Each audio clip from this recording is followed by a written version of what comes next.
And here we go. Hey, everybody. Welcome, everyone. Welcome to Healing Conversations. That's the topic or the new title to my podcast here on YouTube. We're on Facebook. And I want to say hello to everybody. Tonight, we are peeling back the layers of Ryan Coogler's film, Sinners. I saw it once, and some other people here saw it more than once. And so we're going to have a great conversation. Hello, everybody. I see everybody in the chat. How you doing? We're going to be talking about the film Sinners and how it weaves together all of these themes about healing and self-discovery, I think. And there's been a lot of conversations about this new film, and everybody in the chat, people who are coming in, welcome everybody, and put in the chat if you've seen the movie or not, because if you haven't seen the movie, you're going to get some spoilers today. So just let us know how you saw the movie. If you could come up with one word that categorizes how your reaction to this film, put that into the chat and I'll read it off and tell everybody hello. Hey, Deborah, how you doing? Tell us where you are watching from. Phenomenal. I see some words here. Phenomenal. Okay. So whether you've seen it, if you have seen it, it is a mesmerizing film. And for me, halfway in the film, I was like, wait, this movie is supposed to be about vampires. Where are the vampires? But they finally showed up. And I thought it was really interesting, a return to the roots. I really thought that looking at the twins and all of this information, I thought was very profound. That would be my word to categorize this film. I think it was all about transformation and the transformation that each one of us goes through. So I'm thrilled today to be joined by Reiki Healer LaShelle Moore. Everybody say hey to LaShelle. Hey, y'all. Hey. And alongside LaShelle is the incomparable Miss Blue Raspberry Wind. Y'all know her. Y'all got to know her from the Remix Radio. Both of these women, by the way, they got the gift.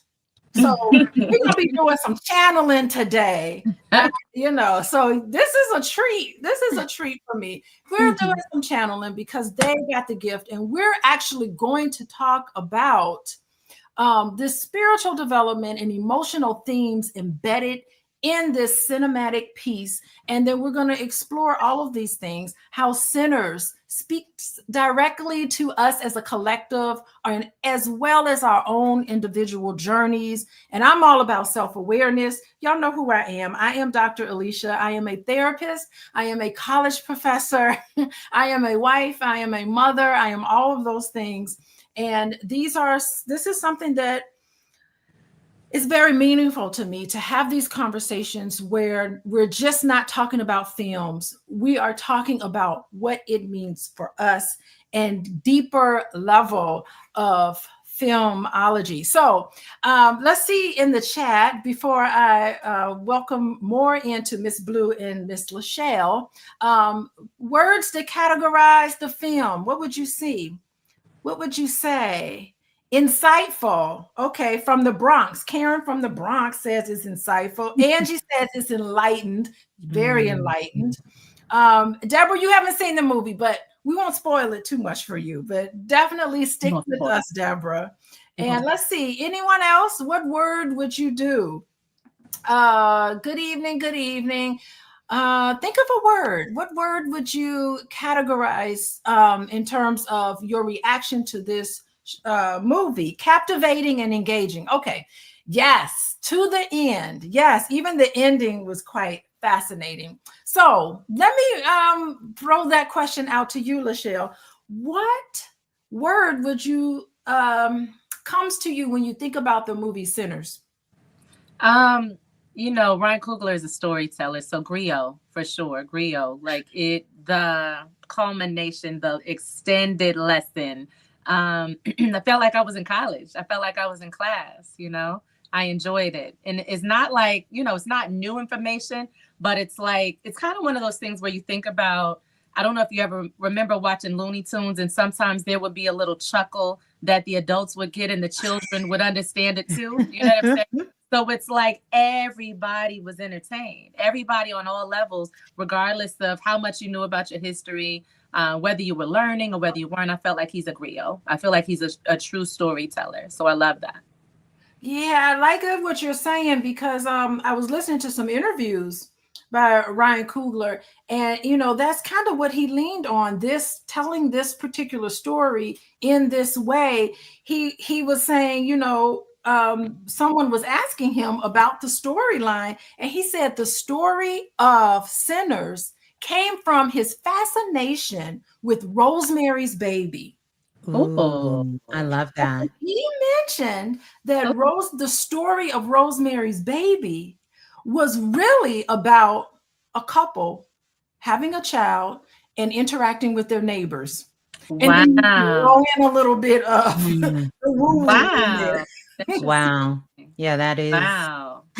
I love that. That is really cool. I had no idea. I never saw that. That's yeah. Good. That's good stuff. Very, very interesting. So I'll bring it to you, Miss Blue. Tell me, when you hear about sinners, just the word sinners, what comes to you when you think about sinners? The first thing I think about, especially when I hear that word, it's something I've heard growing up, and I'm sure many of us have. Sinners to me speaks to the forgotten soul, about energy, about ancestry, about spiritual warfare, about all of these things that come together that happen when you think about, for me, it's more of what makes a sinner. What would make someone a sinner? It would take some things to have happened in that soul's life that they have forgotten about who they are to even be in the position to be called a sinner. Because if you truly understand who you are at a soul level, you could never identify with being a sinner. Oh, I think that is so powerful, because when I think about sin, I always think about you not being your true self. Being something else is a sin, because when you're not being authentic and you feel like you have to cover it up, and for a lot of the work that I do, is it gets covered up because people feel so ashamed of who and what they are. And so as a therapist, I use what's called cognitive behavioral therapy. Yes. And the cognitive piece is all of these negative thoughts that people have about themselves. And when you believe those negative thoughts, that's a sin. That's a sin. Because, that's right. You forget who you are. You forget exactly who you are. And it is a spiritual warfare that is passed down from generation to generation. And people keep saying, I don't know why I keep having panic attacks. Yes. I don't know why I'm so afraid. Why can't I leave the house? Why am I sad? There's an energy behind that. And that is a spiritual warfare. Woo. LaShelle, I see you nodding. You want to add to this? Well, there's so much. My mind is all over the place on the movie. Now, when we talk about sin, there's so many things, right? I'm a hip hop head. So Andre 3000 once said, sin all depends on what you believe in. Who do you believe in? What do you believe in? And when you're looking at a war, you're looking at a battle, everybody thinks they're right. Everybody thinks they're fighting on the side of good. And so a lot of times people are talking about a good guy and a bad guy. Is that really the case, right? Is there really a good guy and a bad guy when, sometimes the murderer is fighting to, maybe they're fighting for food and resources. Maybe they're fighting to defend their honor. Maybe they're protecting their family. Maybe they're avenging someone else's death. And so when you speak to sin, it's like, yeah, but what determines, the person on the other side, they're fighting for something too. They're warring for something too. And so, I do a lot of spiritual warfare in my field. There's a lot of battling. And we tend to think of light and darkness, but sometimes even the darkness serves purpose. Absolutely.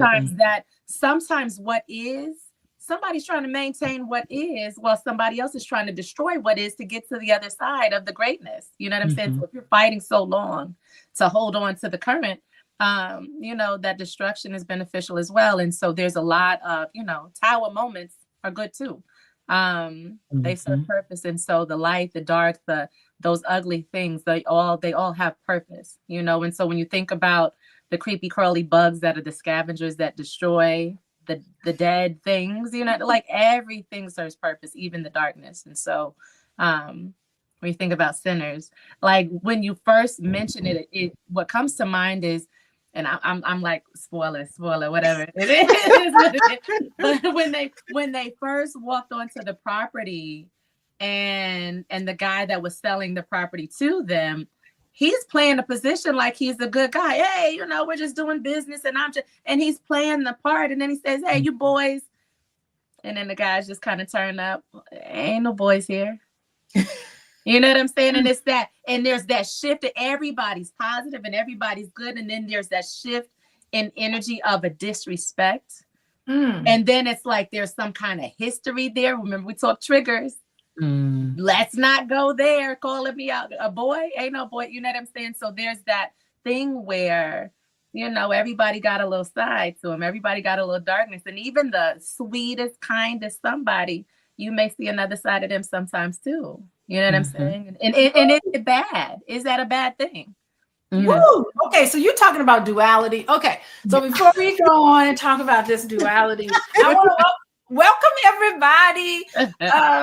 everybody to Healing Conversations. Today, we are going to dig into the movie Sinners by Ryan Coogler. I have been spending all day listening to interviews of Ryan Coogler, and it's really interesting. He's very insightful as an interviewer, and he has a stutter, which I think is really fascinating, because here's this guy with the number one film in the nation. As I said, no other Black filmmaker has ever made a movie this big. And this man is up here stuttering.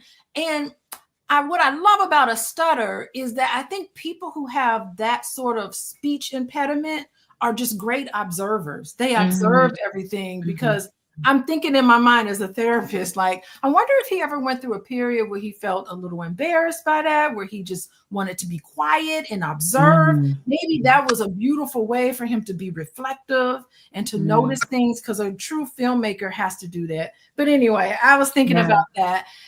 But everybody, okay, before we move on, before I get in trouble, let me say, I got 3 things that I have to say, and then we'll move on to this whole duality piece. 3 things I have to say. Okay.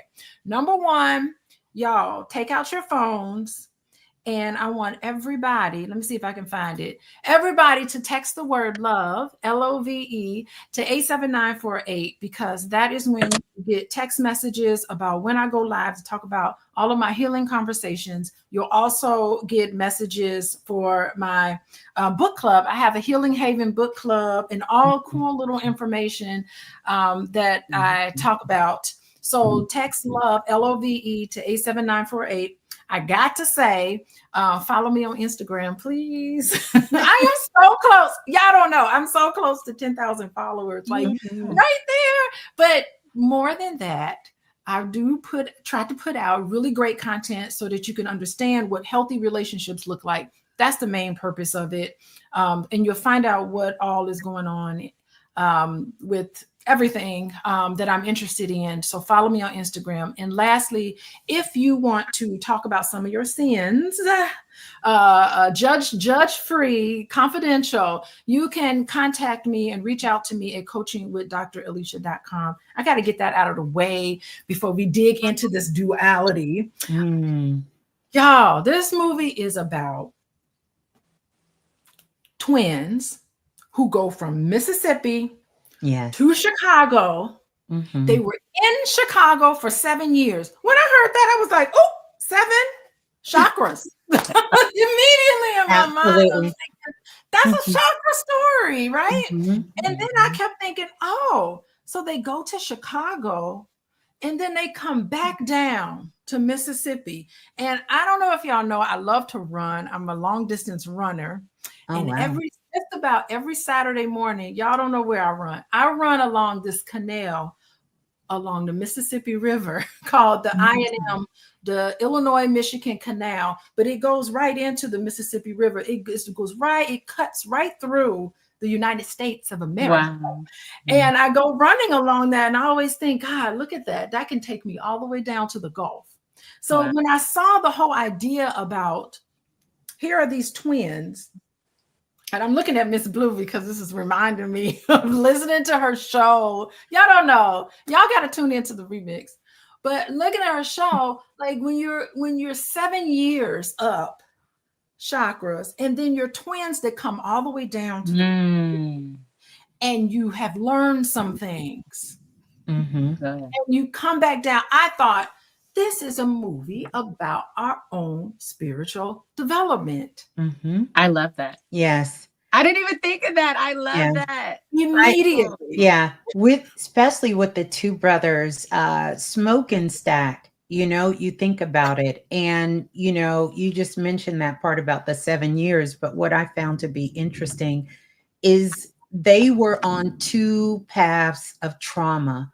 One was attempting to transform, and the other one was trying to escape, and it's kind of like that root chakra energy. If you don't know what that is, this is really about your first family. It's about ancestors. It's about your lineage. It's how we stay grounded, how safe we feel in our world, our home, our city, our town.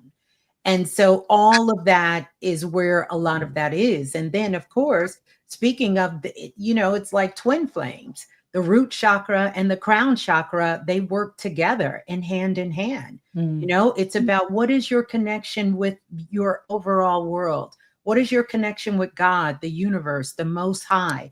How do you bring that connection down together? And these two brothers were really mirroring that sort of integration and disassociation that was happening between the two of them, So it's kind of like the soul split in half, which is really sort of that whole phenomenon about twin flames coming together, and often those are tumultuous relationships. Yes. That's good. Yeah, because one twin was blue, and the other twin was red. And we see that with the Matrix, in the mind, the Matrix. That was so tough.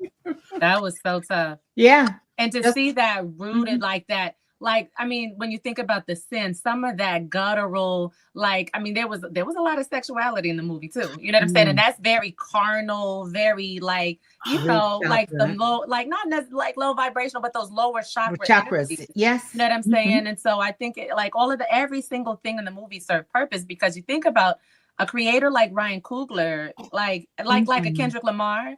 Every single thing that he does, it serves purpose. I mean, the casting, the set, the costume, every single part of that played purpose. And I think, like you said, the numbers, the names, the title, the smokestack, all of it, everything serves purpose. The Chicago, the Mississippi, every single part of it served purpose. And so I love that. I love that, how he weaves the story together. Even the juke joint. The whole symbolism of the juke joint. The vultures. Yes, the vultures being there. As someone who practices with spirituality and a metaphysician, all of the signs and symbols, the universe is always speaking to us in our day-to-day life. If we are still enough to hear it, to see the symbols, to understand it, it is definitely your guiding light and your birthright. As many of us know, it's your birthright to really come into that level of consciousness, along with the things that we are learning, the things that we are doing here on earth, but there is also a whole nother world that is operating around us at this time, Absolutely. And I hope you guys are paying attention. There is definitely a huge shift happening spiritually right now, where when I say the plants, the animals, and I'm gonna tell you, this past week, I'm driving home and vultures/buzzards. Why were there 8 on my neighbor's house? 8 eggs, big old 8 big old vultures On Mm. top of the neighbor's house. There's road runners in the like there's things shifting and moving, and the Mhm. earth is speaking, the animals are speaking, the flora and the fauna, they're speaking, Yes. communicating. And so I love that. So now, what did y'all think about the vultures on top of the house? Did y'all catch it? Like the ones flying, like there were different scenes where they were flying overhead, Mm. and the connection between them. Did y'all catch it? I didn't catch it. Okay, Oh but my I didn't see the movie 3 times, so I know. Let me tell you, because you know that I'm the nature girl. I'm the earthy nature girl, right? So, Well, did you catch it? I will be in full transparency, and I told Dr. Alicia, I haven't actually seen the movie yet, Oh, girl. but I have channeled the information and I've watched little clips, but I have so many of my listeners who have said, "Oh, Miss Blue, you got to go see this movie." Oh, you got it. They're telling me the different parts of the movie and what's going on. And Yeah. I basically just kind of do what I do. I channel Right. the Flow and feel energy it. and tapped in. But Absolutely. vultures themselves really is a sacred symbol. When vultures get together, they are called awake. When they come together, when you see a group of vultures together, it's awake. Now that's Uh, it, interesting, because I was it's just telling somebody about the crows are a murder. mm-hmm, mm-hmm. Murder of crows and a wake of vultures. I didn't know that. Yeah, it's awake. It really is. And Wow. also in ancient Egypt, the goddess Mut, M-U-T, the goddess Mut, the primordial goddess, she actually is her symbol, her totem is a vulture. And so before the priests would go in and do their work in the temples, you would see in Egypt, you can see the symbol of the vulture carved on the temple wall. And this was sort of the priestess or the goddesses blessing them before they went in to do internal work. That's really good. That's good. So I got to tell y'all now this part. So the vulture scenes, right? Mhm. The very beginning, when they went to go buy the juke joint. 3 Yeah. vultures flying overhead. When Mm. they went to when the guy kind of fell from the sky, when Remick kind of fell from the sky and Yes. was going to the guy's house, and 3 vultures flying overhead. Wow. And then when they were in the juke joint in the evening time and the party's getting started and everything, 3 vultures flying overhead. So on one hand, it's kind of representing the death. It's kind of representing the scavenging. Like I know some death is coming, and they're coming to, you know what I'm saying? But so representing the foreshadowing of what's to come, but also if you know about Remick, so Remick is the vampire who's from Ireland, right? He's an Irish vampire. with this long history, and he's dealt with the English settlers, just with a similar fashion as the African American, the folks. Yes. But now he's pressed to connect with Sammy, and he's pressed to connect with Sammy's culture, and he wants in on that music, that connection, that community, your ability to pull everybody together, your ability to call everybody in, because him as an individual, he doesn't have that magnetism, he doesn't have that spirituality, he doesn't have that power, he ain't got that melanin, right? So he doesn't have that ability to pull everybody in. And then he's watching Sammy, and he's watching everybody reacting to Sammy, and he's listening to that voice and that culture. He's a culture vulture. Vulture. He's a culture vulture. He's coming out there playing this little song. I got a nice voice. I got an instrument too. We have dance. We have stuff. And mind you, in his own way, it is powerful. In his own way, it's strong. But it ain't the same as what Sammy coming with. Sammy ain't gotta play the instrument. He had the instrument and it was powerful. But Sammy sing that song, and that boy, and it wakes up the gods. That voice woke up him playing that instrument, and that scene, that doggone juke joint on that dance floor. When I'm talking about every culture of African, we talking about the folks with the feet and the mask. We talking about the ballerina. We talking about the It was twerking. We got twerking in there. Walking. If the big white tees on, it was such a powerful thing. And I'm talking about in the voice, and to the point where everybody far and wide would lean in and tap into him performing, you know what I'm saying? And so the vultures would represent the culture vulture. It's representing the death. It's representing, the foreshadowing of what's to come. But it was such a powerful piece. And I'm just like, this man pulled together colorism. Yes.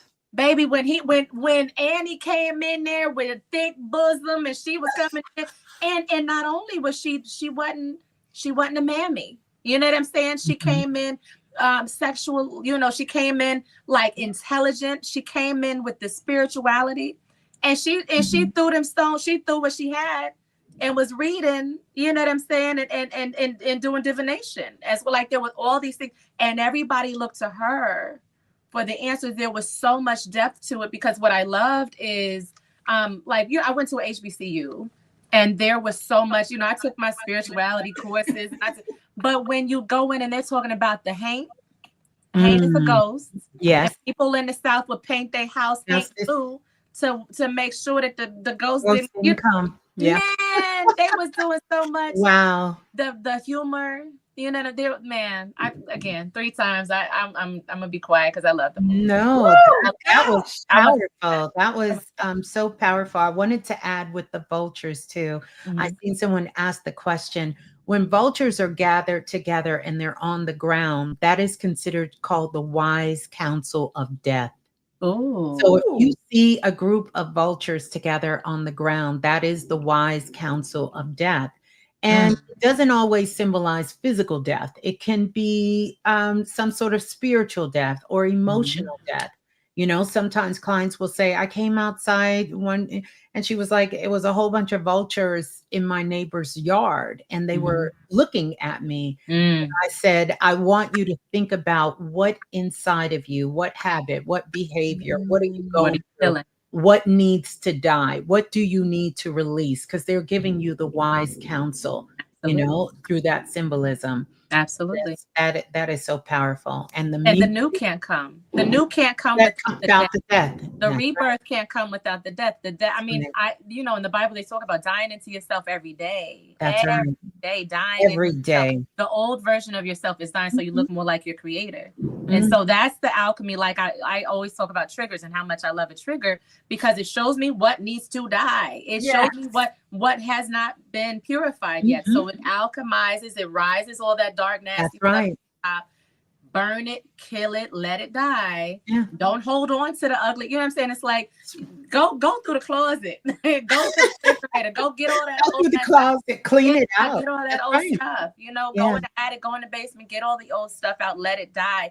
And so that's another thing where, towards the ending, where Annie was just kind of like, we not pressed to live. Like, we're not pressed to stay and like the idea of let's stay here forever. There's something beautiful on the other side. Somebody waiting for me on the other side. There's stuff going on. You don't have to hold on forever. And Dr. Alicia, I'm a death doula as well. And sometimes that's the call. Sometimes the phone call is like, somebody's just holding on, and the body parts gave out, and the organs gave out, and they just won't let go. This ain't pleasant no more. It ain't nothing left for you to do what you came here to do. Go ahead and let go and cross over. Let go and transition and get to that other side in a peaceful way. And so that was with Annie, and that was even with, oh my God, when Smoke ripped off that talisman. Oh, so. You got represent. Tell us. What you guys are saying is so fascinating, because the whole thing about death, you don't learn until you die. Something has to die in you in order to evolve. But isn't that what that culture vulture was doing? Because if he's a vampire, he was biting into somebody, killing them, and he was absorbing their memories, all of their knowledge. He was getting power off of killing somebody. And then he's like, oh, now I know what's going on. I know everything. I know your story. I know your story. That's what he would say. I know your story just by biting into you and killing you. Absolutely. And now look at TikTok. Well, okay, no, let me but look at the social media. I was gonna say be a creator, and somebody can just.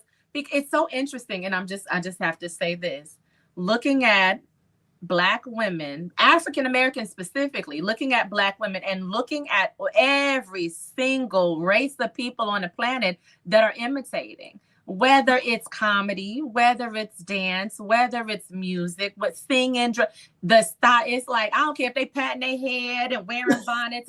Everybody is imitating because all they need is a little bite. And then they can profit off of, they can become famous, they can gain power off of just a little taste, just a little taste. They get a piece of our story and then they become it. They want to imitate it. So, yeah. Everybody, how y'all doing? How y'all doing, everybody? I see y'all comments in the chat. I see everybody in here. We are talking about the movie Sinners, but we are not talking about it in the more traditional sense. I'm not going to be talking about how racism, this. I'm not going to be talking about politics. I'm not going to be talking about all of this. Hopefully Miss Blue comes back. She must have popped out. She'll be back. We are going to be talking about the movie Sinners and how we can look at it with our own transformation. And I want to say hello, Amanda. How you doing, Amanda? Hey, Rhonda. I know Rhonda has got to be in here. Grew up in Mississippi, left at age 7 to move to Chicago. Look at this, Mississippi, Chicago. Ain't that the story of us?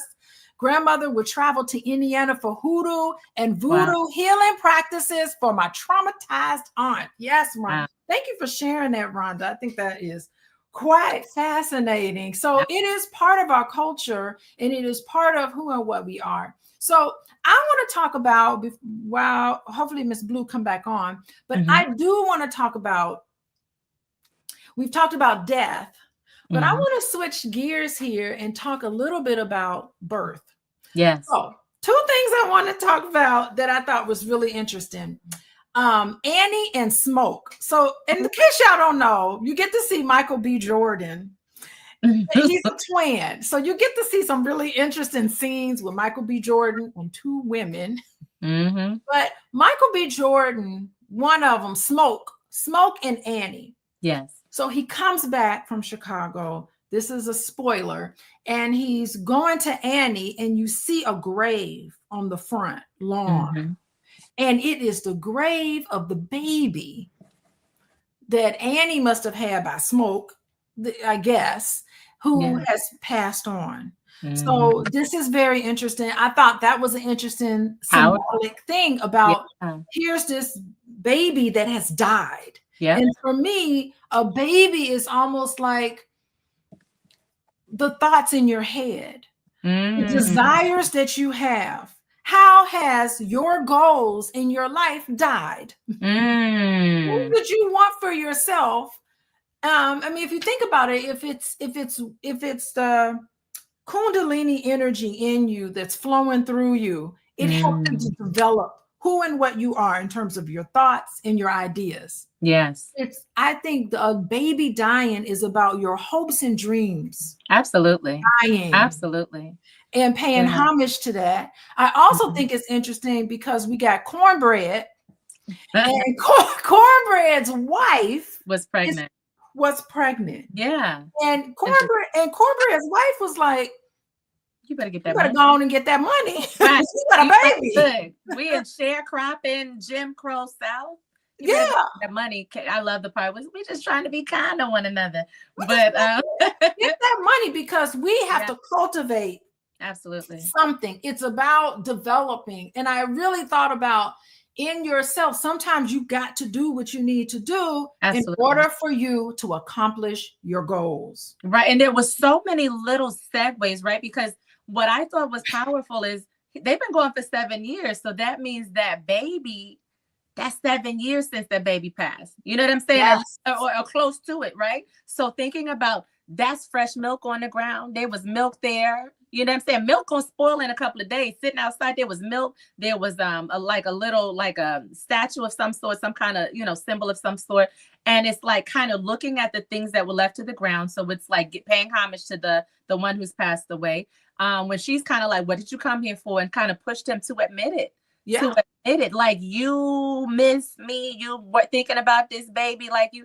But the one thing that I did want to mention, though, in that scene, he was also coming to take, right? It was like, well, we want you to cook for us. And we coming at like, I'm kind of like, oh, You ain't seen me in 7 years. You coming to ask me to do something for you for free. I ain't like that part. I ain't like that. But you clearly saw there was love between them. You saw the part where what I also thought was interesting. Hey, she back. Yeah.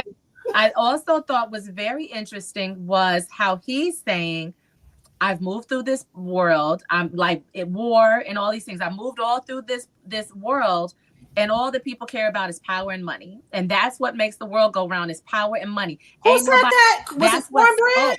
Smoke said that to Anthony. I've moved through this world and it's about power and money. Wasn't nobody doing no roots. Wasn't nobody working those stones. Wasn't nobody doing none of those readings and whatnot. That's not what kept me alive. And she said, so here you are standing before me with 2 arms and 2 legs and no injury, and you in your right mind, and you think that this root work didn't help you?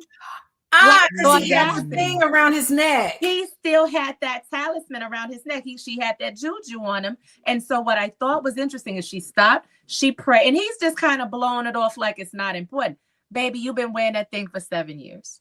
You've been wearing that thing for 7 years. There's 7. Here you are, and you know, because if you paid attention, Stax is the one who would roll his cigarettes. Stax is the one that kept Smoke together. Smoke done been through battle. Smoke had been he's shaking. That's right. They fought in the war. He had some struggles after the battle. And whereas, like you said, Stax would drink and smoke and kind of do his thing and kind of be okay with it. But Smoke had a hard time with it. So here you are still in your right mind. I think those roots did some point. And he sat there and waited while she cleaned his bag up and refilled and re-prayed over everything, right? So now, if you really paid attention, when the vampires was live, right? When the juke joint was jumping and the vampires is cutting up and everybody's getting bit up and pretty much everybody's getting bit up, right?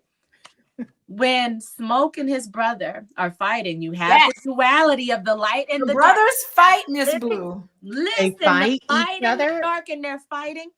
It's not that Stax was being lenient and gave mercy to his brother. He tried to bite him and he couldn't because he had that doggone juju on him. He kept trying and he kept trying. Harm couldn't come to him as long as he had that juju on him. And at the very end of the movie, when he was done with it and he was ready to go, he was tired, he was ready, and he was fed up, and he was ready to let go and be with his woman and be with his child. He snatched that thing off, and then only then was he able to let go, give up the ghost, yes, and cross over. And so I thought that was very powerful because they did pay homage to the African spirituality, to the juju, to whatever you want to call it, but they showed that had power. And in duality, like on the flip side of it, when Sammy was praying the Our Father with all the vampires and everybody. Sammy started Our Father who art in heaven. And all the vampires started doing it too. Baby, I'm familiar. When the English came to take over in our spot too, we was doing the Our Father just like they told us to, just like they told you to. Baby, it ain't gonna help you here. Yeah. That Our Father ain't gonna help you here. And I was like, oh, kind of hurt. Oh my goodness. What's interesting is that the vampire was actually talking about we're not into slavery. You know, the vampire was like, we're not Ku Klux Klan. Right. Like, I'm actually kind of like cool with you. Absolutely. And like this, I'm offering you some freedom. I'm offering you a way out, because there's no way in this country, as the African American man in this country, y'all ain't gonna be okay. The Klan was about to play y'all on this juke joint. They coming to kill up everybody anyway. This is a slaughterhouse. Like he was really like, I'm offering you a way out. But what I also love when you're speaking of spirituality in a real way, when you're talking about any kind of darkness, temptation ain't no scary, like, and it sounds terrible, but like when people think about protecting their children, watch out for the bad guy, watch out for strength. Yeah. Baby, he ain't gonna come running and knock you in the head. It's the grooming. It's the soft, gentle. It's very tempting. He's like, hey, you ain't got to worry about these racists. Hey, you ain't got to worry about death neither. You ain't got to worry about sickness. Nothing. You can be here living forever. You're going to stay young forever. You're going to be beautiful. You're going to be strong and powerful. We're not talking about the fact that you're going to be eating dead body. You're going to eat up everybody and be bloody, and everybody going to be scared of you, and then you ain't going to see the sun never again. We're not going to talk about that, but we're going to, it's very tempting, right? If let's imagine it's drugs, let's imagine it's lust, let's imagine adultery. Because when you talk about sin, right? You're talking about sin. It's very tempting. It's very tempting. And so that's the thing where someone was talking about, well, how do you know if it's something you shouldn't be doing? Because a lot of times it's this false sense of freedom. I can drink if I want to. I can sleep with who I want to. Can you stop though? Can you stop though? And then also cause and effect. Because energy, whatever you're engaging yourself in, that's what energy is going to stay with you. It's not a one-time thing. And a lot of times we're here for the thrill of the moment. Like you said, it sounds good. It feels good in that moment. But are you going to be able to go with the consequences that comes with it? That's real. And karma's a beast. Oh yeah. It's kind, like scientifically, it's very kind, because how else would you know what it feels like to harm somebody? You get your heart broke, you're going to try to handle the relationship. It's not bad. It's not good. It's what you put out. It's what you get to experience. You get to see the opposite. We live on a polarizing planet where you get an opportunity to experience both the good and the bad. Everything here either grows or die, and you're either doing one or the other. You're either growing or dying. I think it's so profound, and I know I missed a minute. We got storms here in Texas. Oh, yes. And it was so funny. The lights cut off, and then my Courier bookcase lights popped on in the background afterwards. And I said, oh, okay, well, I guess I'm supposed to come back on, because otherwise I'd be here and have to catch the replay. But thinking about how they take African spirituality, and this is what this film I'm coming to learn, and especially from you, LaShelle, and also you, Dr. Alicia, just bringing it together and really reading the reviews and seeing what the story is about, and the foundation, where they're attempting to show it in another light.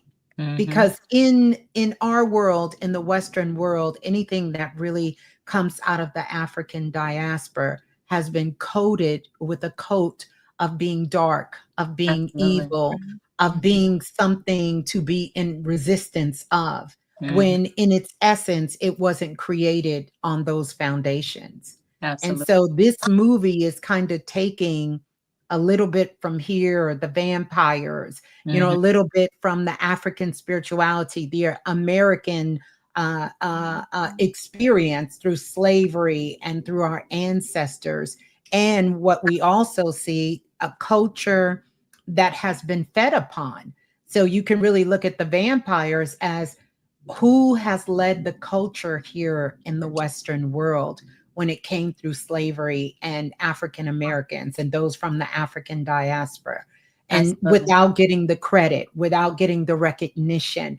And so these are unheard voices that have come back, not to scare you of your grandmother and your great-great-grandfather, because they're not here to do that for us, but for those who have been those vultures, those vampires who fed off of their work and everything that is going on.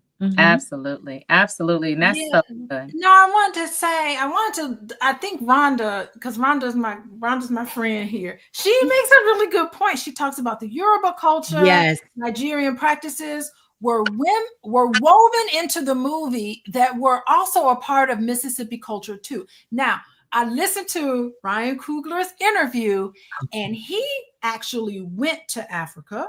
Wow. Beautiful. But he said that they actually filmed the movie in New Orleans. But to do research on this movie, he went to Mississippi, and he said he went to Mississippi right after he went to Nigeria. And he said when he went to Mississippi, he said, I can't explain it, but I felt like I was back in Nigeria. Yeah. He said Mississippi, for some reason, he said things have a feeling. And because they were asking him how he felt about that dance scene when they were dancing. It's some powerful dance Oh my music God. in the juke joint. And he said, all I can say is it's a feeling that you get. Like, Yes. I don't, and it was interesting because he said, I don't have to go to New York. All I have to do is play a song. That's it. And And that'll I'm make you already in New York because it is a feeling that I Feeling. get. That's absolutely. right. And I was like, oh, Ryan Coogler. Oh my God. He's like the So best good. occultist ever. Yeah. So And good. I was talking to Miss Blue, and he kept referencing his wife. Ryan Coogler referenced his wife, who I believe is a producer of this. Yes.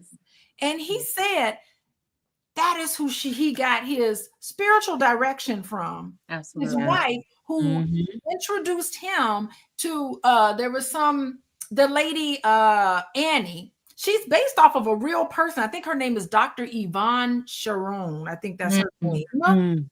Who was an occultist that Ryan Coogler's wife connected him to Yes.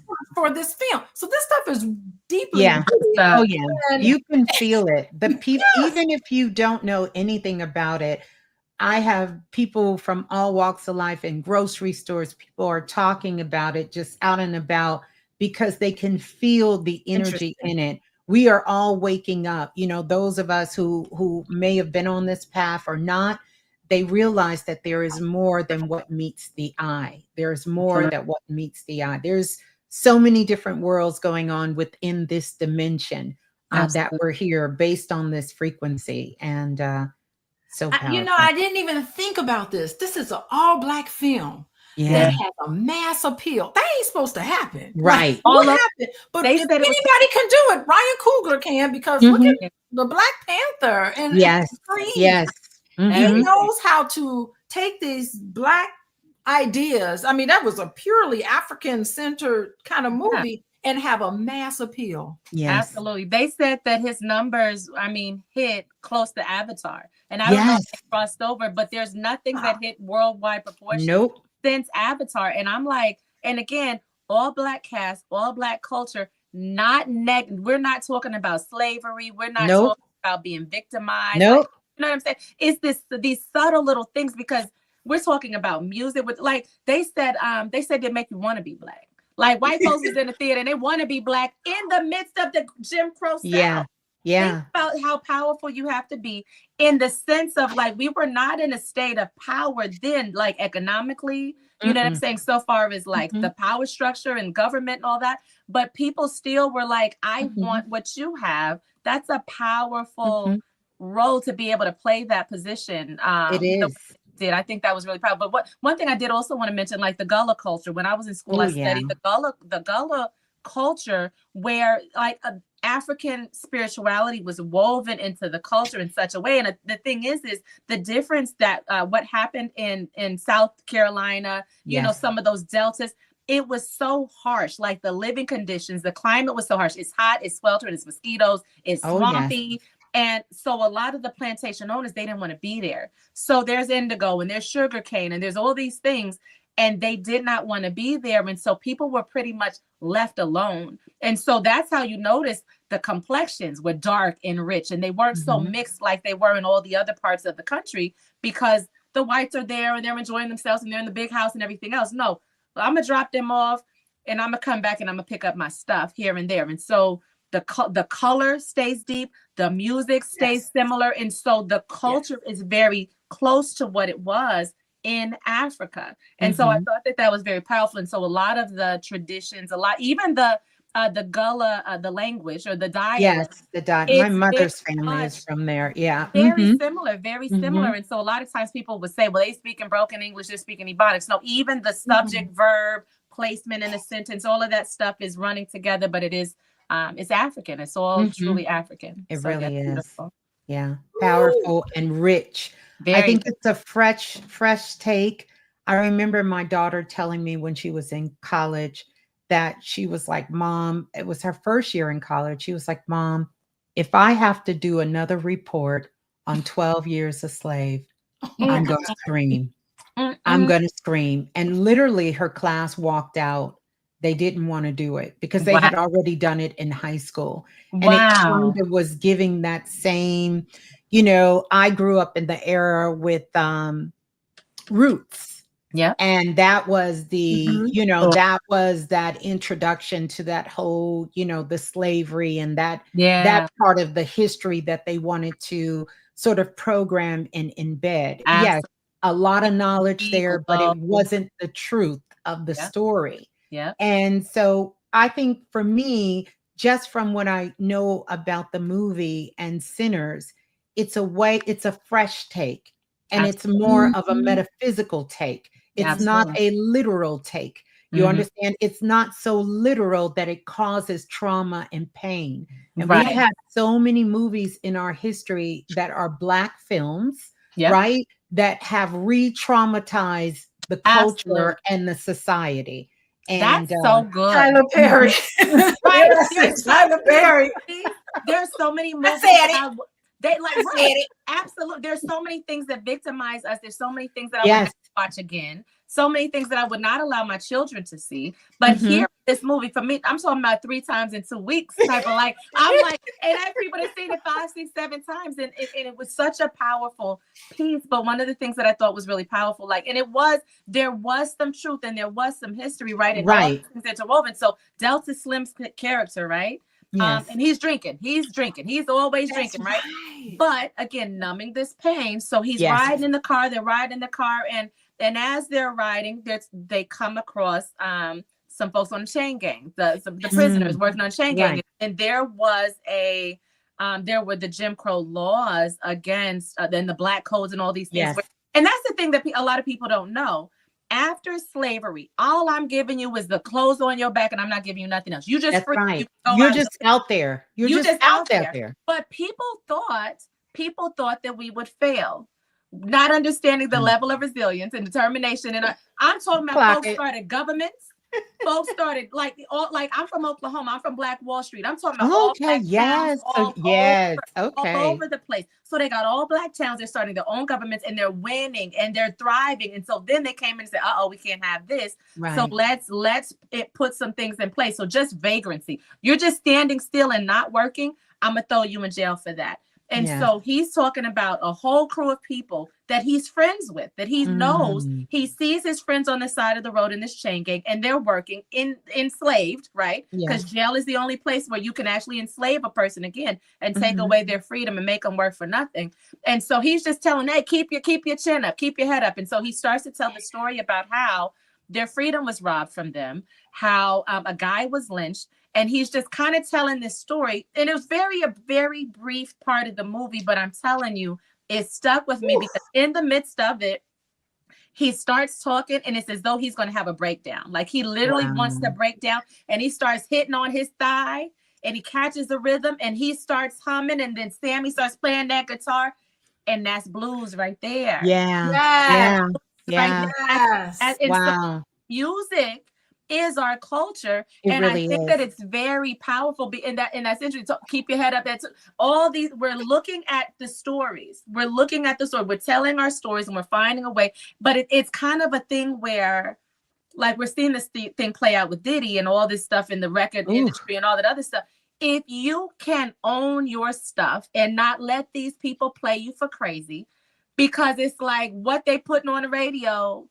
It's like we know what music does to us as a people. Yes. We know what The vibration and vibration. sound does to us as a people, and they've taken it, they've used it to help us destroy ourselves. Because that was a paper I wrote in college too, where we're talking about misogyny, we're talking about the AIDS epidemic, we're talking about all these things that music Everything. has. Yes. You know what I'm saying? Music has Mhm. really done a number on us, but there were times when music gathered us, it joined us Healed us. together, it Yes. healed us.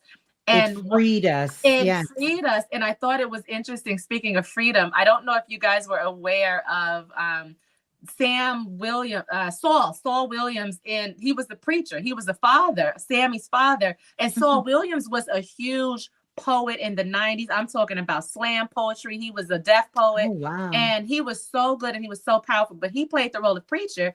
And so Preacher Boy comes up. Now, mind you, you done got your butt towed up by vampires. You done been fighting for your life. You done got ate up. You done seen your whole family, community, everybody done got ate up by vampires. and he comes in dragging his guitar, holding on for dear life, holding on to this guitar.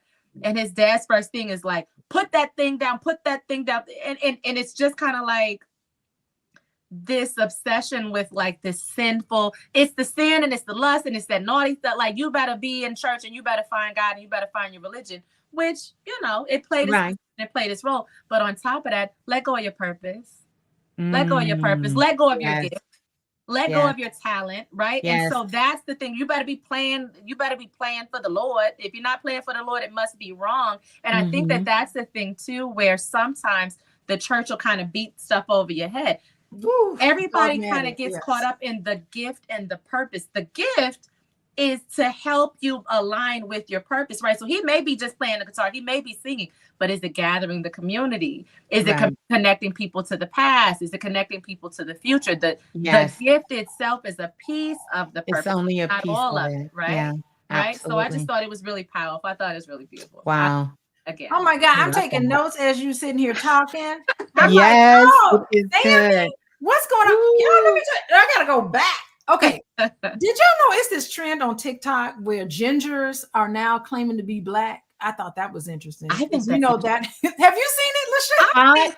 I've seen a little bit of that, but I did see a little bit of it, but I didn't get into what they were really saying, and if you know, one lady said it, and they took the gingers are loved. They're like, I've never been more loved. I've never been more happy. Well, here's the thing. Find out that I'm Black. Thank you so much. Biologically, it is. They are. They really are. You know, but like you were saying earlier, you know, when was it an exciting time to be Black? Not to be Black-like.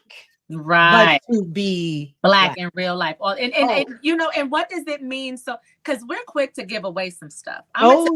We quick to bring everybody into the fold, and we quick, baby. Oh, the Asian part. The Asian part. Talk about the Asians. The playing both sides, because don't come over here and profit off of me. Don't come over here for safety and numbers. Don't come over here, and then when it comes down to it, and I need you, you abandon me. Don't do that. Because I know plenty of Black gingers. I know plenty of red Black gingers my whole life.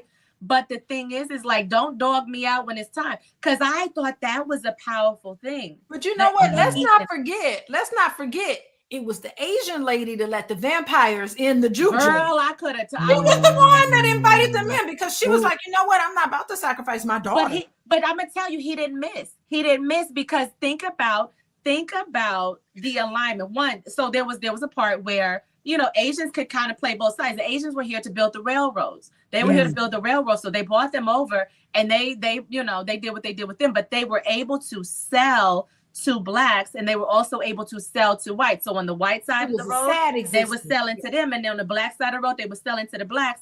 And it was interesting, because even as she crossed the street, she can kind of change and get more sassy and talk smack, but then over on the other side, hello, Miss So-and-so, and thank you for the sale. You know what I'm saying? Yeah. So I can play both sides, but when it comes down to how do you vote, when it comes down to, you know, getting all this DEI money, because we didn't get all the DEI. Right. And that's the you know what I'm saying? So it was just kind of like, you play it to profit yourself. You play it to benefit yourself. And so that's what happened in the movie. Hey, we're going to get this money because that's what we came for. And we're going to get up out of here. We're going to get this money. We're going to get out of here. And then when she's like, I don't care about nobody else up in here. That's right. What about my daughter?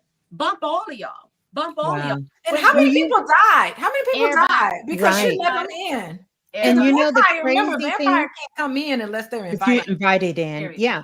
I was watching a documentary about Mississippi, and they were talking about 3 generations of Asians descent that were living in Mississippi. And there were a lot of people telling them, which if you heard her speak, you would not know it was an Asian woman. Yeah, she sounded like a Black woman. Yes. Did you see it? Absolutely. And I just was like, wow. And she was like, well, we've been here. Like and they're in Jamaica too. Yes. Jamaica. They're all over the place. So I think that's the thing that's powerful. There's so many parts of it. When you said sin has to be invited in, baby, if that ain't the truth, if that ain't the truth, it has to be invited. It has to be right. There are so many people that struggle, and so I do a lot of healing work. I do the exorcisms. I do all the Me like the too. heavy duty Yeah. stuff. So when you're dealing with it, it's finding how did this thing get on you? What is, sometimes it is like, what is the sin? What did you do? So is it some lusty something? Is it what behavior are you exhibiting that allowed it in? Now sometimes it's the sin of the father. Yeah. Sometimes it's a lineage thing, because that's something that came up to in the movie where they're talking about the Smoke and Stacks. Their father was not a kind man, and actually one of the twins killed his father to protect his brother from beating. You know what I'm saying? So there's all of these. I didn't catch that. Oh yeah. They were like, well, what happened? Because Preacher Boy's dad, but then there was the Stacks, the Smoke and Stacks dad. And he was just like, yeah, he was trying to beat him, and he got his dad off of his brother, and he took his life. But it's kind of like, what actions were you exhibiting? So was it the action was it the sin of the father, and that thing got a hold of you through bloodline? Was it an actual action? So could it be lust? Could it be fornication? Could it be violence, rage, whatever? But nowadays, a lot of the spiritual warfare we're dealing with, it's typically fear. Yes. It's typically fear, judgment, and envy. Those are the top three so far as like that, right? Yeah. And what I've seen within those, which all of them come back to, we have a distorted view of what ego is. And we have been mistrained about what the real ego is. Absolutely. Lack of self-love, lack of self-worth.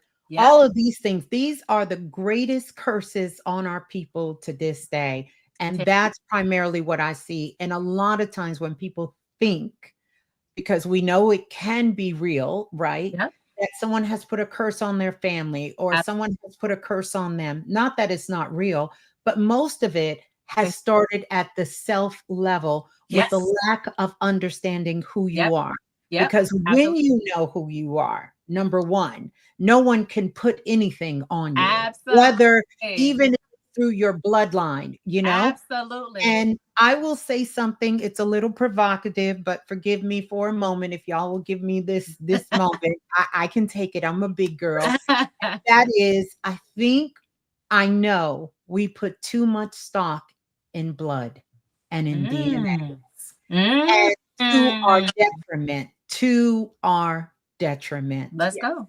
We are all free agents. We are independent, sovereign beings. If someone is in your life, it should be because you love them, you care for them, you honor that relationship, and they honor it with you. And I've seen so many people not only destroy their lives, but their children's lives and others' lives for the sake of what we call blood. Absolutely. You understand? We have to remember, we come from the source, whether you call that God, the Most High, whatever. That is your bloodline. If there is a bloodline, it is called humanity that we are all birthed in.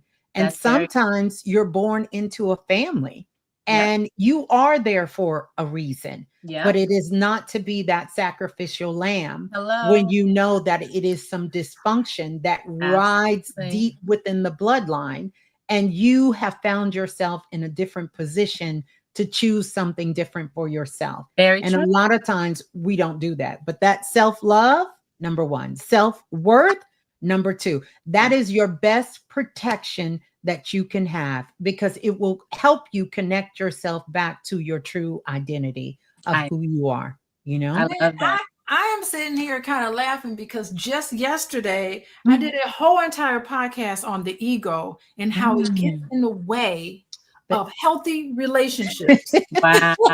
Because we haven't been taught correctly about what the ego is. This old, outdated, antiquated, masculine perception of what the ego is not the truth. The ego, the lower aspect of the ego, is rooted in fear. Yes, that's exactly what it is. It is dripped and drenched in fear. It is all totally in control, and that's what people have to control another person in the relationship. That's right. That's so it true. is all rooted in fear. And our history, as much as I used to be a big history buff, I don't have the same level of respect for history because half of it is not real. You That's understand it? We've been told these stories, and I'm up for a good story. Don't get me wrong, but we've been told these stories that have us twisted, that have us living in fear. You know, I was watching something that I did come across, and maybe you ladies have heard about it, where they were talking about soul swapping with someone bumping elbows in Oh, yeah. I saw Louisiana. that. And I said, anything to tell you that you are powerless here and Yes. that you can do nothing. Like, you mean to tell me I'm walking down the street and you really think someone can swap souls with you Right. That like just by bumping into, do you know how disconnected from you must be? Yeah. And anything that you believe is good in your life in this world, for you to get to, you would have had to have been in that state for over 10 to 12 years yes before that could even be happen possible. to be But possible. but they want you to believe. But the ego, what you've been told about the ego is a lie. We need an ego. And personally, culturally, things go on in this world because we haven't. We've been told that if you think good of yourself, if you love yourself, if you put yourself first, all of these things are of the ego. And Yes. that's not true. Absolutely. I Yeah. agree. No, I mean, I gotta jump in here because I was just talking about this yesterday, how they call it the healthy ego. The healthy ego is centered on love. Mm-hmm. The unhealthy ego is centered on fear. Yes. Mm-hmm. And that's what it is. And the thing about the history is so great because that is really what I do in a lot of ways. It's like, that's your version of the story, but let's rewrite history so Yes. that you are the survivor. That's right. That's very right. real. Rewrite it and make it work for you. For you. And tell yourself this story. That's You right. are not a victim. That's in right. anything. You're a survivor. That's right. And all of the things serve purpose, right? Every single part of it serves purpose. And sometimes we get a little confused on the reason why and the purpose in it, but everything serves purpose in your life. When I look at ego, I break it down. It's false pride and negative pride, right? So sometimes people are pretending that they're so confident and they're pretending that they really believe. Yes, and they're not. Like that's the narcissism and all the things where they're just really pretending, and they're the scariest, most broken individuals in the world. But also negative pride, right? Like sometimes there's this space where a person is pretending to be helpful because that looks good and that feels good, and people like me if I'm giving. And so now I'm getting to the point of martyrdom. Now I'm getting to the point where I'm completely drained. I have nothing else to give, and now I'm a victim because everybody, and I done did this for you and this for you and this for you. Yeah. And that's fake. That's fake. All of that's fake. But then the other thing too is the control, because sometimes it's very easy to see when you're being controlling. It's like, oh my God, this person's so bossy and they're so mean and they're so tough. But what about the person with the good intention of, I just want to keep everybody safe, and I just want to, and they calling and they texting and they checking if I don't want to be hurt. I don't want to be cheated on. I don't want the relationship to end. Baby, if he don't want to be there, he ain't gonna be like, you can't so he ain't trying to let that man go. Let him go. Let him go. You done raise your kids, and here you 20-something-year-old kids are sitting here being called all day, every day. You like at their throats. But it's in this false sense of security. Yes, I'm keeping everybody safe, and I'm making sure no one gets hurt, and I'm making sure that the relationship stays in. That relationship been broke. It's been gone. Them kids been cutting up. You know what I'm saying? You can't like let it be what it is, and then the things can kind of fall into place as they're supposed to when you control. But that's a hard one because I'm a mother. Yes, me too. And hard, it is hard. And it's hard when you don't realize that you are a creator and you're co-creating these experiences. Yes. One of the things I tell everyone is especially when it comes to relationship, what is the common denominator between all of these relationships? And they'll say, yeah, think about it. It's you. You are the common denominator. The being is causing. Yeah. And, until you accept that responsibility that you are creating in your world, consciously or unconsciously, you can't change anything. It's like the song, send me your location. If you lie to me and tell me you on 7th Street and I go to 7th Street, but you really on 5th Avenue, Right. I can't come help you. I Yep. can't come pick you up because Absolutely. you didn't give your true location. Absolutely. You know, you got to Absolutely. take A lot of people responsibility. A Yeah. lot of people aren't even aware of where they're coming from. Yeah. So Okay, true. y'all really channeled into that. This was, you know what? I just want to say this is exactly the type of conversation I wanted to have today. I am like so thrilled today. Oh my God, this is what I want. Okay, so let's get back to. I need to wrap it up because I feel like I got y'all time. I want y'all to come back. I don't want you to be like Dr. Alicia be having me on here all day long. Oh, well, you know how I get down. So Right. Always. I'm 3-4 hours on my show. So should be going on. Okay. Hey everybody. Y'all are watching Healing Conversations. Y'all. Okay, I gotta say one more thing. Let me say one more thing. I got this. Let's just go to the top again. Okay. Listen, I'd like for everybody to text the word LOVE to 87948.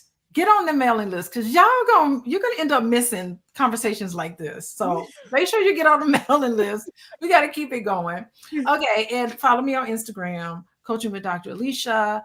And then lastly, if you want to get a hold of me, if you want to have a consultation with me and work with me, and then I got products and classes and stuff, be sure to go to coachingwithdralicia.com. Now that I got that out of the way, we are talking about the movie Sinners, but it's more than just sinners. It's about us. How are we sinning in our lives? How are we moving away from our purpose? What are some things we need to do with ourselves? And I have got to, my last topic before we end tonight, I need to talk about Sammy. Let me tell you, the Ryan Coogler, who wrote and directed and produced the movie Sinners. Ryan Coogler, I looked up the name. There was a guy. Sammy is actually based on a real character named Robert Johnson. And Robert Johnson had this, I think he's famous for making this decision, like at a crossroads, where he has to be like, am I going to sell my soul to become this great musician and have all of these things for myself, or am I going to make this decision? So he is known for making this decision, this famous sort of point in his life where it's like, do you sell your soul or do you stay true to yourself? And Robert Johnson is representative of that whole lore, and Sammy is a representation. And we all know at the end of the movie, I don't want to give too much of it away, but at the end of the movie, he's always given this decision. Does he become a vampire or does he not? I'll leave that up together. But I really do think that I would like for, we'll start with you, Miss Blue, this whole thing of a crossroad, of the center of what Sammy had to go through from what you understand. Any thoughts about that, about the crossroads in our lives and some of the decisions that we have to make? Are we going to go left? Are we going to go right? What do we do? Yeah. I actually spoke about this some weeks ago, and I think this is what they were alluding to from the show Sinners. When you think about the word decision itself, it means, what are you going to cut out? You have to cut out. When you make a decision, that is something final. So that's a crossroad. So in essence, we're at crossroads all the time because we're making decisions. A lot of times we don't think of it that way, but we're really at a crossroads. What gets us sometimes caught up, and I'll talk about this and then answer the question, is we don't realize that when I say, you know what, I'm no longer going to participate in this type of behavior in relationships. It doesn't work for me, if that be the example. That means when I make that decision, there is no going back. And a lot of times what happens is we make a decision, but we keep kind of going back. We dip in, we dip out, we dip in, and then we renegotiate the decision again. And this is how you get caught up, right? Because you made a decision, but you're not sticking to it. Right. So when you're at the crossroads, it's a pivotal point. I call them spiritual markers. You always know these spiritual markers. Right now, everybody on the planet, if you're old enough, 1995 is your spiritual marker. This week, you're going to see this unfold. And this is going to be our theme as we move forward for the next couple of years. And so think about what was happening between 1995 to 1998, if you're old enough, during that particular time. These are going to be some of the similar themes. Now, the characters will be different. For some of us, the place will be different. The event will be different, but the experience and the lessons that you learned during that time, they will represent themselves, because with every decision you made, you can think of it this way. It's like being in school. That was the pop quiz. You passed, but you got to take that final, baby. Because if you don't pass that final, you're not going to pass the class. And so now things are coming back around to see, have you really crossed and made a decision on what direction you're going to go? How we end up selling our soul is not following our heart. We're following our mind, or we're listening to what other people say, what may have been good for you or what may have been good for him. And I think, well, that can be good for me. You know, look at all the great things that they're doing in their life. They work at this job, or they went to this school, or they got married, or they got divorced. It could be 100 different things. And then we start to follow someone else's path, and we're not on our own path. You sold your soul.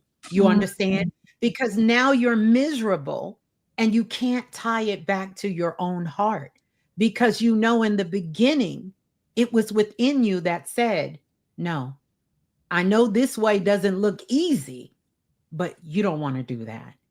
And that's how, when you get to that crossroads, making those decisions. So you think about during the course of the day, shoot, I guess by 3 o'clock, you done made about 10 or 20 decisions, you know? Ooh, we done crossed a lot of crossroads here. We got a lot of bones coming with us. If you're not present in the moment and you're not really following your heart and you're just going off of your mind, sometimes it could be something that maybe you have a desire for it. And this looks like the quick way. You know, everybody's looking, you know, how can I make some money? You know, this is becoming some of the things on the planet, or, you know, with job securities and places closing down and all kinds of things. Nothing is stable right now. So what can you trust? You can trust your heart, you know. And we have to remember the heart is neutral. The heart is not an extreme. It really is the point where the physical and the spiritual world both meet. So whatever that practice is for you, whatever it is, you get into that space and become neutral when you're making your decision. I tell people, get out of your mind. Get out of your mind. If you're not doing something logical, you should never be listening to your mind. That's going to drive you insane. You have to get into your higher mind, your intuitive self. You know, your multi-sensory abilities. And this is why more of this is coming online. And you'll see teachers like all of us here today. I'm sure many of you are out here listening. We're being called to step up. And if anybody, I don't care what kind of work you've been doing, if it has good in it, you have been tested over the last 3 years. And you have been called to come forward and speak and give your gift to the world. Not keep it inside of you, but give it to the world. It only becomes a gift when you're sharing it. It's not a gift if you keep it to yourself. That ain't a gift. If I say right now, oh, I got something for you, LaShelle, I got something, Dr. Alicia, and y'all say, okay, when you gonna give it, Blue? Oh, I'm just gonna keep it. Right. It ain't a gift. Right. Keep your gift. Keep your funky gift. They're gonna be like, I thought she had something for us. No. Oh, I'm enjoying it every day.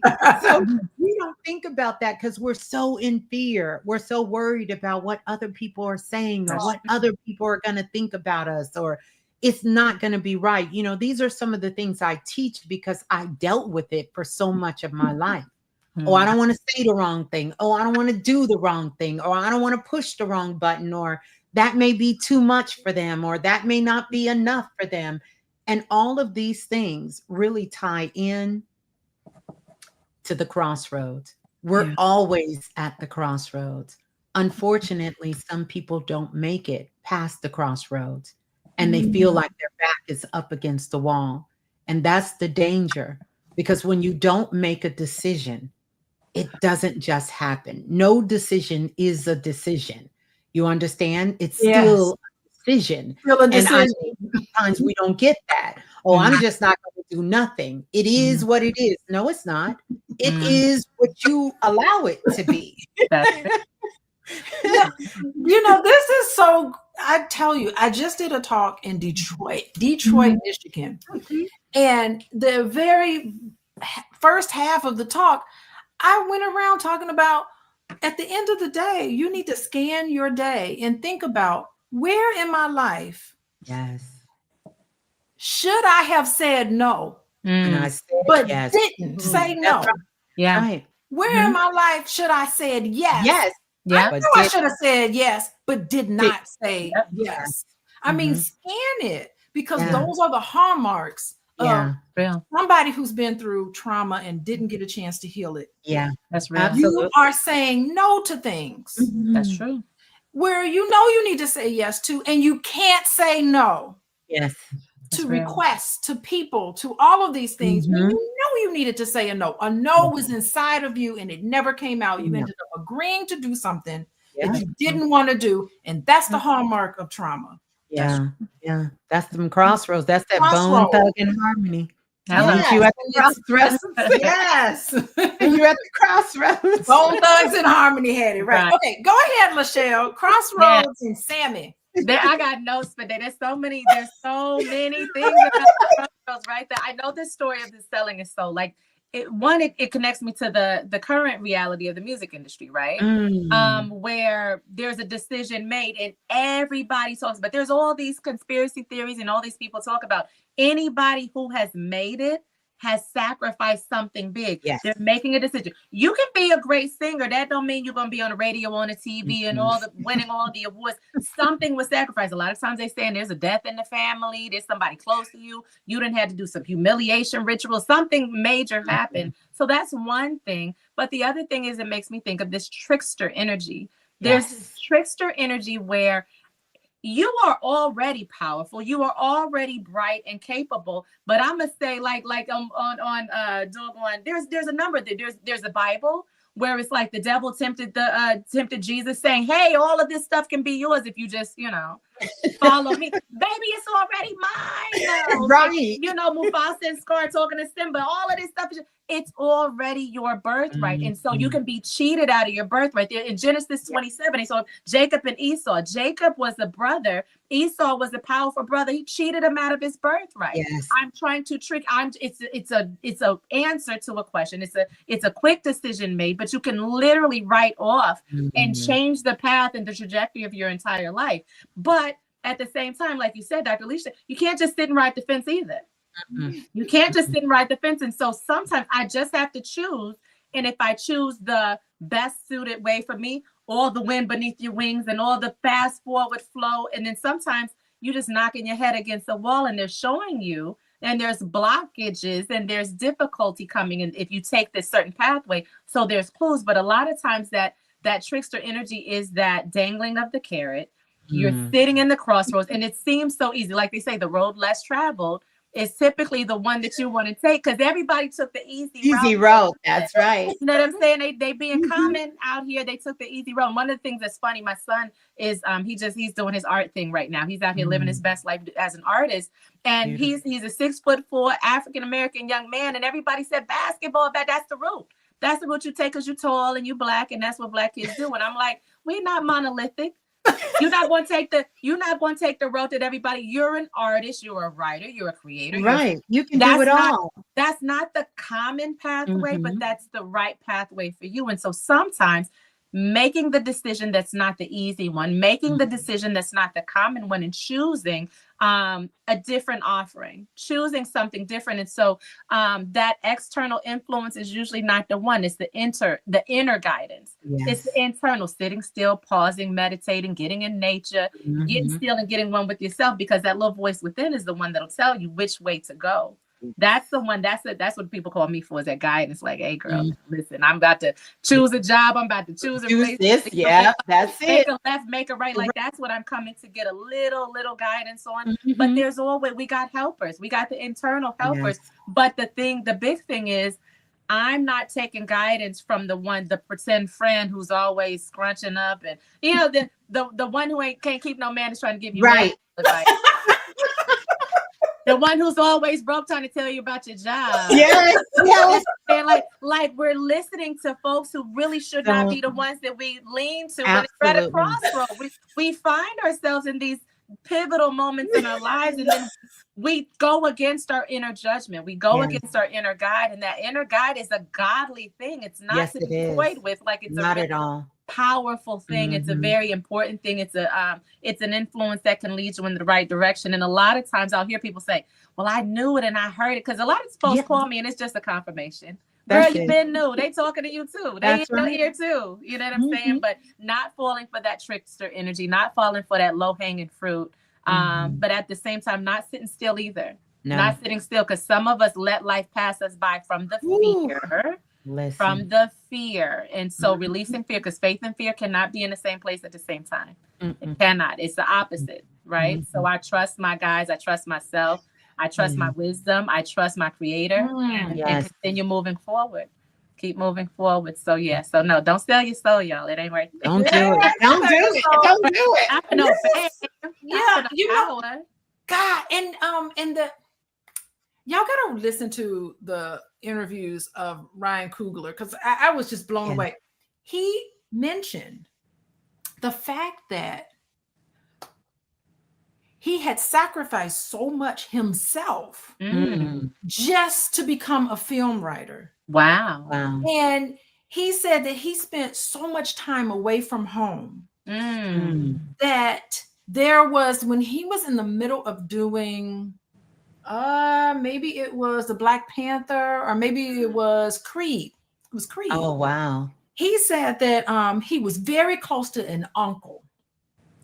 And he was really trying to get Creed right, because he was nervous about Creed, because he had done, before he did Creed, he did Fruitville Station. And it was a long time before Fruitville Station and Creed. Creed was his big film, because not only did he have Michael B. Jordan, which he worked with him before in Fruitville Station, but he also had Sylvester Stallone. And in his mind, he was like, oh my God, I got to do justice to this story that Sylvester Stallone. And he was just so nervous about it, that he was so intrigued that he had spent so much time away. He had to sacrifice time away from his family, that his favorite uncle, who was his inspiration to become make movies in the beginning, had passed away. And he said that he was so hurt by that, because he had to give up spending time with his uncle and his family and all of that in order to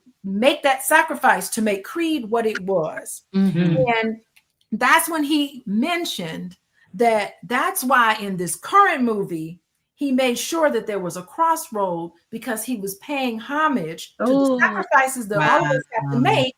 And Papa Alegba. Wow. He brings up Alegba. Yes, that's who meets.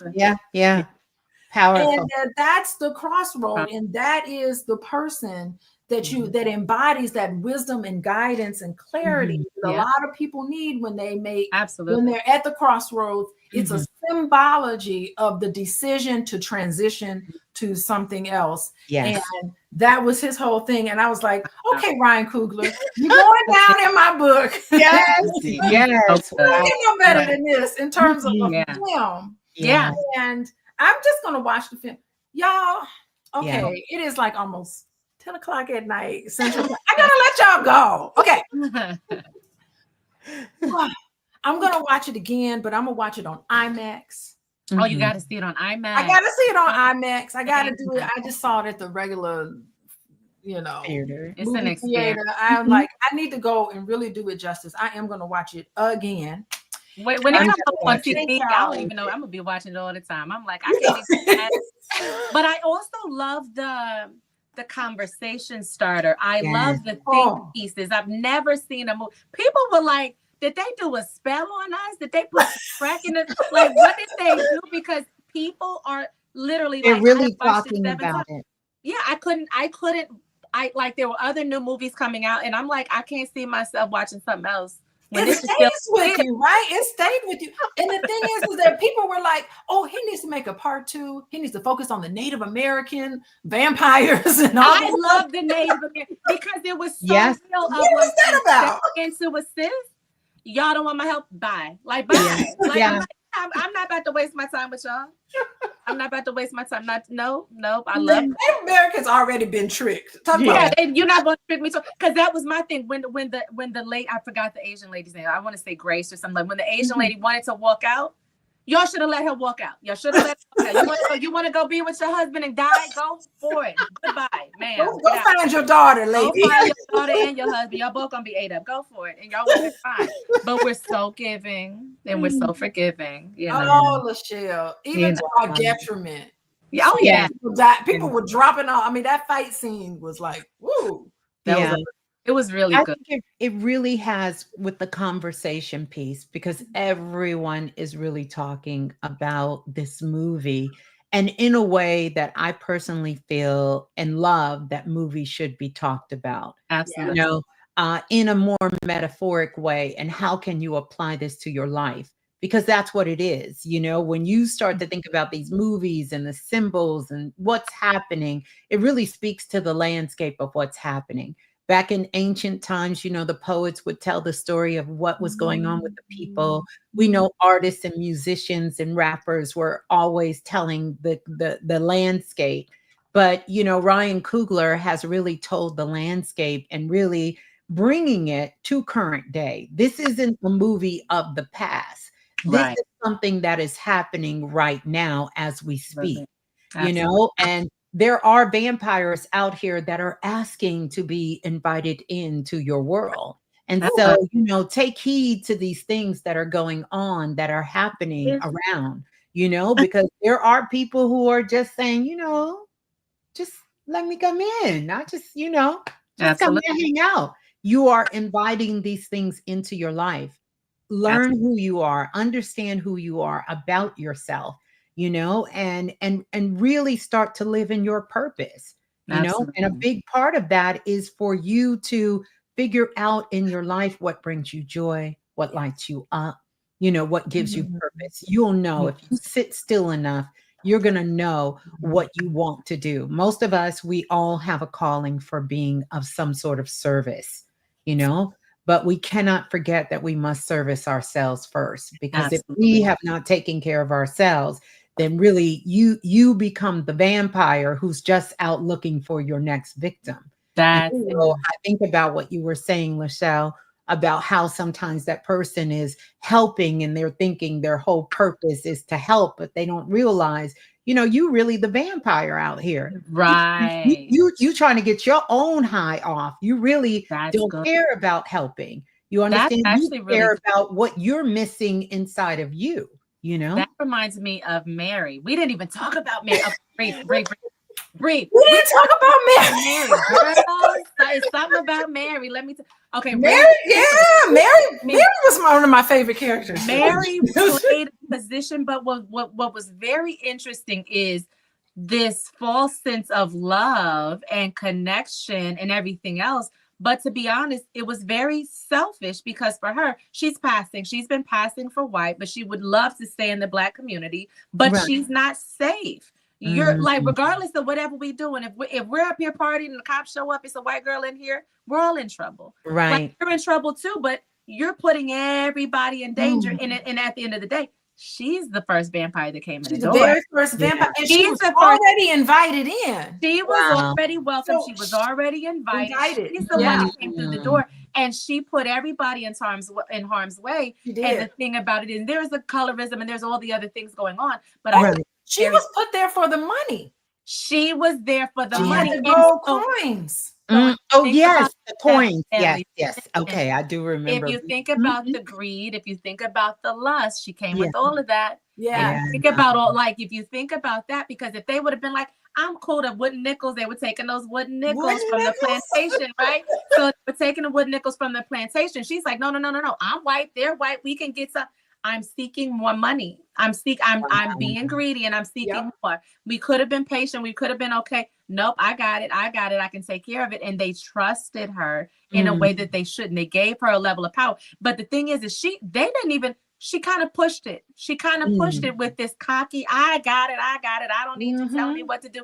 This bossy, sassy kind of attitude. And she victimized the whole crew. She did. She really victimized everybody. But even if you look at Sammy and Pearline, that was lust heavy. You know what I'm saying? So if you're thinking about the sin, I loved it. But if you're thinking about the sins, talking about the vulgar. Well, because she was married. She was married. And he didn't care. He was like, I'm going to get some of that. Yeah, so he wove it throughout. We got someone committing adultery because Mary was married too.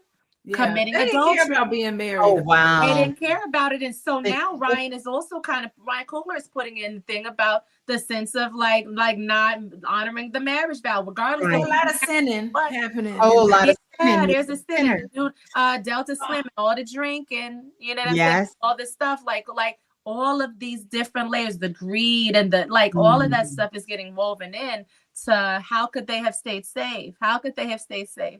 By not falling victim to their sin. Yeah. Powerful. Oh, LaShelle, I sure did forget all about that. Mary. God, Mary. The 1% rule. Yeah, one drop. And come to find out in real life, she really had those same percentage. Her grandfather was mixed. Her grandfather was ready to risk it all to be with. In my mind, she was risking it to be girl. To be with Michael B. Jordan. Plenty of people would have did the same thing. Yes. Oh yeah. They wouldn't have cared. I mean, I think it's so great that we're talking about this film, but I have yet to see anybody talk about this film, Sinners, the way we're talking about it today. I haven't seen it. That's true. I've seen all sorts of breakdowns. Trust me, I've dived into everything. And no one's talked about it today. And I want everybody, y'all hit the like button. Yes, like, share. I'm supposed to be a good host. Hit the like button and y'all share this. Because this movie is a representation of you. Yeah, it really is. All about your own development.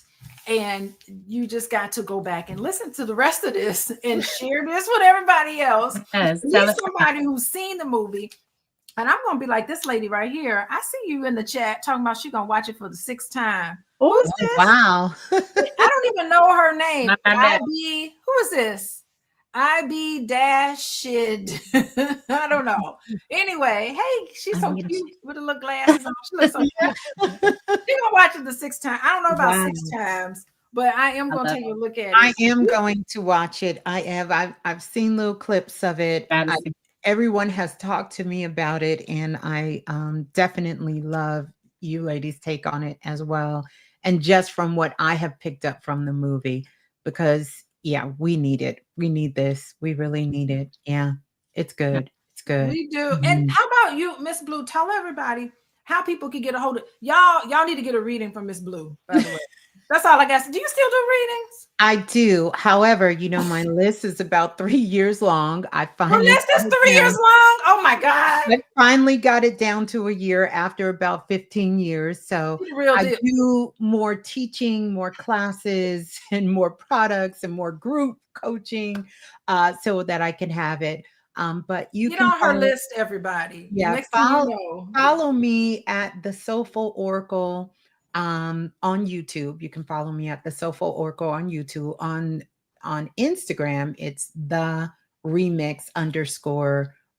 You can follow me there. And then I'll have a new podcast that I'll be doing. I've hosted the remix for like 20 years. That's where I know Dr. Alicia from and connected with. But I will be hosting all about frequency. which has been my quest. I'm a certified holistic practitioner, also a Reiki master as well. And also work in the realm with anything to do with metaphysics. I love it. Signs and symbols, healing, anything. I love all of the woo woo. I dive deep into the darkest places, but I reside in the highest of the light.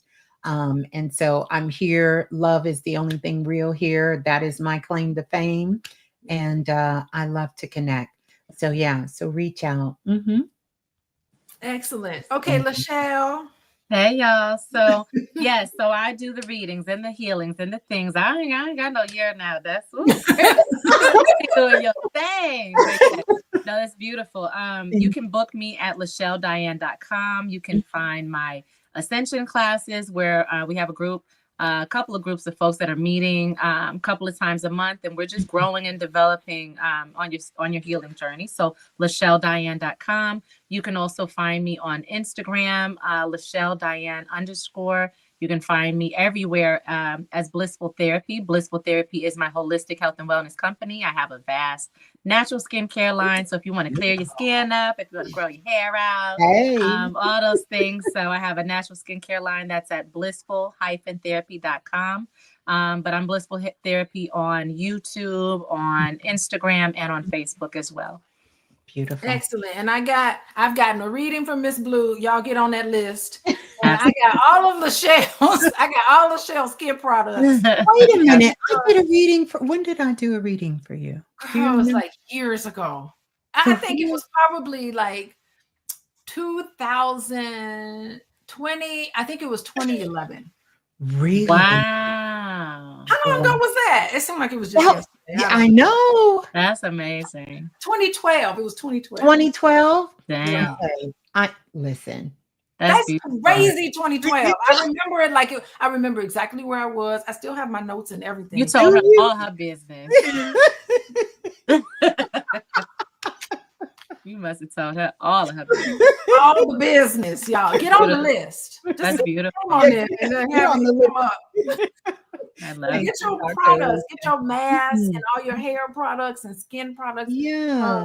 LaShelle, y'all just if y'all know what's up, y'all would do those two things. Yeah, I would love to connect with you, LaShelle. I definitely would love to have Dr. Alicia to come on. Absolutely. I would love for you to be a guest as well. I would love to. Absolutely. Anytime. Yeah. Beautiful. And then y'all know where to find me. Coaching with Dr. Alicia on everything. Website, platforms. Follow me on Instagram and TikTok. Anyway, we have talked about centers. Oh my goodness. Like and share. And I want to thank you ladies for coming on. I look up to both of you guys. Y'all my two favorite people. I hate to say it because I don't get to talk to y'all. They're my two favorite people. Two favorite people for real. I'm serious.